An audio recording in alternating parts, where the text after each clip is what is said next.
volevo raccontare un po' attraverso dei ricordi quello che era un gioco diffuso da ragazzo. Parlo della fine degli anni 60, primi anni 70 del secolo scorso. Un gioco che era quello delle biglie, dei pili, li chiamavamo i pili qua.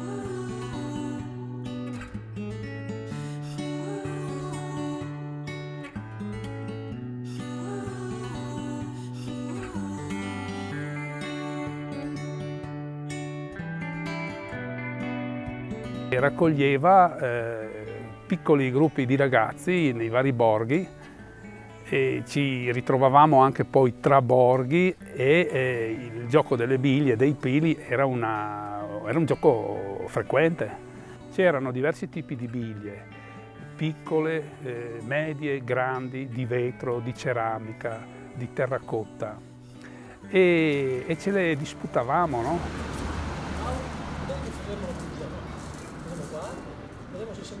Ad esempio c'era il gioco, giochiamo a buca, si scavava una buca con il tacco delle scarpe d'uve, una buchetta l'equivalente di una tazza da cappuccino per capirci, e lì tiravamo queste palline, chi arrivava in buca aveva la precedenza del gioco, quindi tirava contro le palline rimaste fuori e il punto forte era quando si colpiva la pallina dell'avversario perché veniva vinta. Allora, adesso dobbiamo fare la gara di selezione.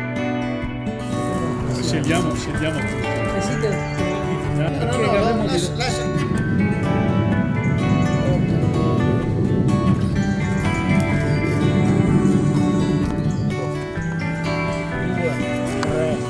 4, 5, 6, 2, 3, 4, 5. Poi c'era il gioco, mi ricordo, del triangolo. Ricordo così, ho solo un'idea del disegno che descrivevamo per terra, un triangolino in cui si mettevano delle palline e anche lì le regole del momento mi sfuggono, però anche lì si potevano vincere diverse biglie. E la cosa curiosa era che c'erano degli accaniti che vincevano molto spesso e si portavano a casa tascate di biglie. Infatti ho fatto piangere tante persone io, sì. Nessuno voleva giocare con me.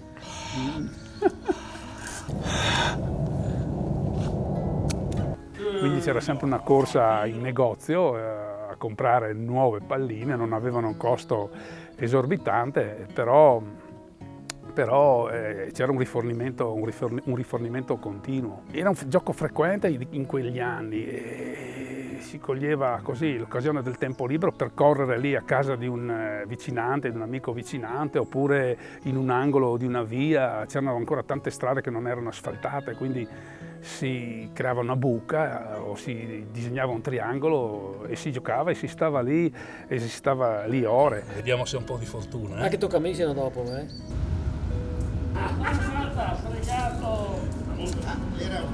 Un ricordo carino sono i termini che usavamo, con cui ci esprimevamo durante il gioco, no? C'erano delle regole, c'erano delle posizioni che erano precedute da una parola. Ad esempio mi viene in mente trachnia. Non so neanche cosa significa, per dire il vero, ma voleva dire mettersi in piedi e tirare dall'alto. Una volta si tirava anche così? Sì. Probabilmente era una scelta dovuta alla posizione della pallina che da una certa prospettiva non si vedeva e magari sollevandosi in piedi si vedeva e si tirava. Oppure ciapidot, prendo tutto. Oppure spic, per pulire, se c'era qualcosa davanti alla pallina si enunciava sta parola spic per dire pulisco, posso pulire. Un altro termine era 4 dei, 4 dita. Allora invece di tirare dalla buchetta si mettevano 4 dita davanti alla buchetta e poteva voler dire molto tirare 10 cm più in avanti. Ecco, fatta. Pronti? Vai. Eccola, fatta. Morto. 4 dei. Vergognati, chiamare 4 dei, partirei da 5 cm. Magari non te le ciapi neanche. Ricordo che c'era anche qualche gioco di squadra, no? Per cui si giocava in squadra e si vinceva o non si vinceva. Fatta! Fatta, via! Di regola a me piaceva giocare in due. Farla con tutti era più facile vincere le palline, però poi arrivava la sfida. Allora i due più bravi facevano la gara fra loro due. Ci trovavamo sempre dai frati e là eravamo Una strage. Una strage. Io ne avevo una in terracotta. È che in terracotta, quando incontrava l'altra pallina, si rompeva. Tante volte si rompeva.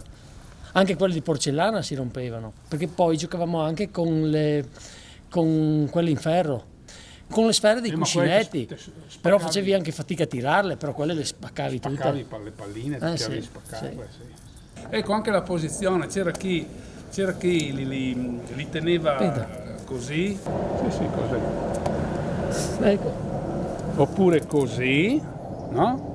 Oppure anche così, qualcuno era bravo anche così, eh? No. E addirittura c'era chi tirava no. anche così. Era stupendo.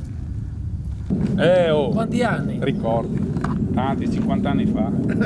E gli anni in cui giocavamo a biglie, in cui questi giochi erano frequenti, per quanto mi riguarda, erano gli anni 60 e anche i primi anni 70. Poi sono cominciati ad emergere tanti giochi così elettronici, la plastica, una diffusione di altre proposte ludiche, e questi giochi sono andati un po' scomparendo, un po' scemando. È ovvio che non venivano più trasmesse alle generazioni successive, a scuola o all'asilo, e quindi sì, sono scomparsi anche per questo.